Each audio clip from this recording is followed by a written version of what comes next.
The iPhone XR was released by Apple in 2018 for a whopping $750. 2 years has passed and Apple is still selling this phone, but at $500. If you hop over to eBay, you can find some for as low as $200, which is quite a steal.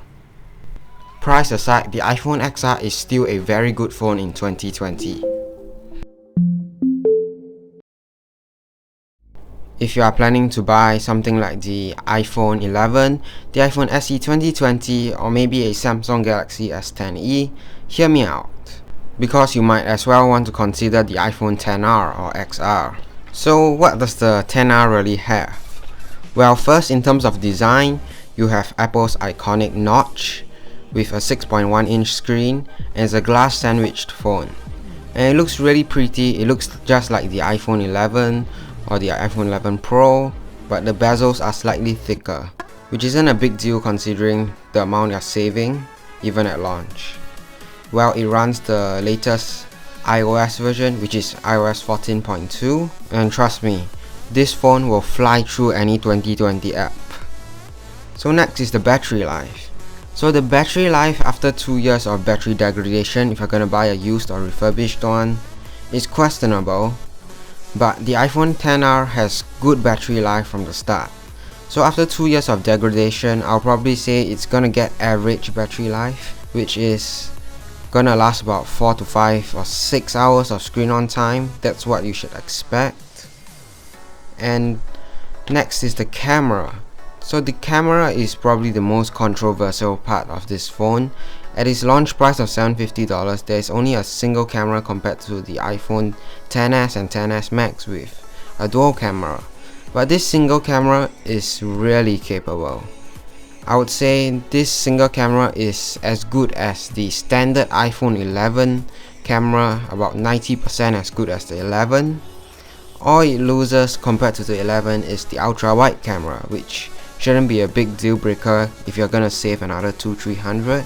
And this camera sensor is comparable to the iPhone SE 2020. It has a 12 megapixel sensor capable of shooting in 4K, and it has quite a wide lens inside, so it's not gonna do very well in nighttime shots, but it's gonna be one of the better ones at the $200 to $300 range if you're gonna buy it refurbished or used. Next is the display, and this is probably the most underwhelming part of this phone. The display is, I'll just say, terrible at $750, but now at $200 it's reasonable. But if you're gonna compare it to $200 Samsung phones or the iPhone 11 Pro and Pro Max and 12, this display will look inferior. It's a LCD technology, which is very outdated, or is reserved for cheaper phones, and the XR has it. But if you're gonna buy the iPhone 11 or the iPhone SE 2020, the iPhone XR display is the same as those, because the iPhone 11 and the iPhone SE 2020 has the same technology, same poor resolution display.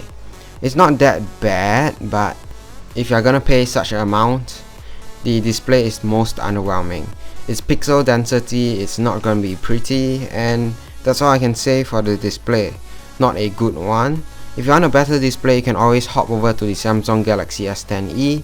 That one still has a very good display, like its flagship S10 and S10 Plus cousins in 2019. Finally, let's talk about the price. And the price is probably the most impressive part, because the iPhone XR is brand new at Apple for $499, which is not a good deal still. But you hop over to eBay, you can find it new for $400 to $420. Refurbished one won't run you anything more than $350. And if you want it used with some minor scratches or something, you can find it for $250 up to $300. And if you are able to accept it in not the best condition, you can find one for just $200, which everything is working and there's just some scratches and scuffs. I think this wraps it up, and the iPhone XR, I've never seen such value in 2020 for an iPhone. So if you're planning to get an iPhone, the XR is a great choice. With that being said, thanks for watching, and I'll catch you guys in the next one.